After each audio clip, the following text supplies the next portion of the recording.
Product mission fit. For a term so widely used in the startup universe, it's surprisingly difficult to find a proper definition of the concept of product market fit. Marc Andreessen, admired entrepreneur and investor, popularized the term, but credits Stanford strategic management professor Andy Rachleff as the first to use it. Rachleff's lesson to Andreessen was, "The only thing that matters is getting to product market fit." You can always feel product market fit when it's happening, Andreessen explains. The customers are buying the product just as fast as you can make it, or usage is growing just as fast as you can add more servers. Money from customers is piling up in your company checking account. You're hiring sales and customer support staff as fast as you can. Reporters are calling because they've heard about your hot new thing and they want to talk to you about it. Interestingly enough, this is more a description of how product market fit feels than a definition of what product market fit is. Years later, during an interview, Andy Rachleff revisited the concept. "I actually define it in terms used by Steve Blank and Eric Ries," Rachleff said. "They were the first to apply the scientific method to business, and I think that Steve's great contribution to the entrepreneurship business was the idea that first you have to prove a value hypothesis. And only once you've proven the value hypothesis should you test a growth hypothesis. To me, product market fit is when you have proven the value hypothesis. So the value hypothesis is the what, the who, and the how. What are you going to build? For whom is it relevant? How's the business model?"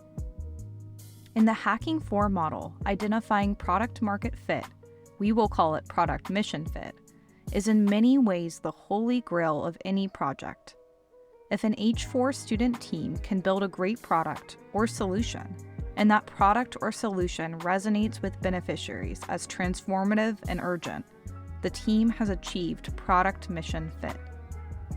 Because product mission fit depends on a deep understanding of the challenges experienced by potential stakeholders and the gains that might be realized by implementing a particular solution, student teams must pursue rigorous beneficiary discovery.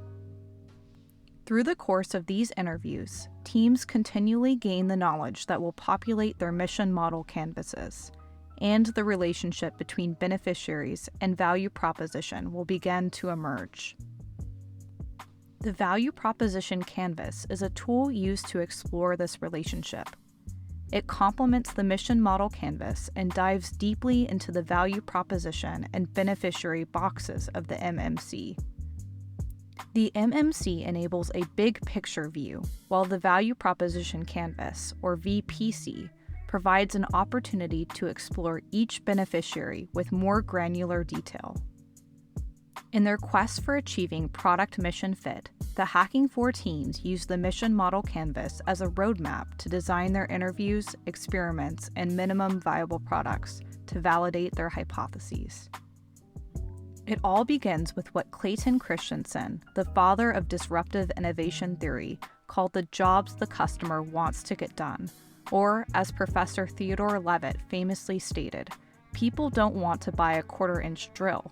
They want a quarter-inch hole. Product mission fit is not about the tools we design, but the jobs the beneficiary needs to get done. This is our entry point to the value proposition canvas.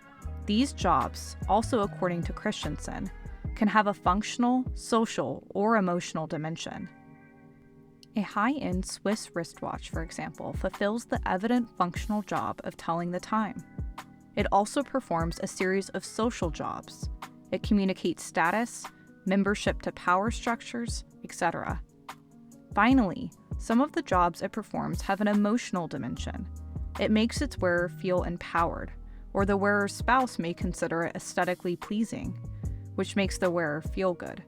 Professor Christensen concludes, "The job, not the customer, is the fundamental unit of analysis for those who hope to develop products that customers will buy." The second box of the beneficiary side of the value proposition canvas is the pains box. It encourages the mission-driven entrepreneur to explore all the obstacles and negative emotions the beneficiary experiences when trying to get the job done. Is there a lack of appropriate tools to perform the job? Is it expensive? Is there risk involved? Is the job unenjoyable to perform? The third box on the beneficiary side of the canvas is the gains box.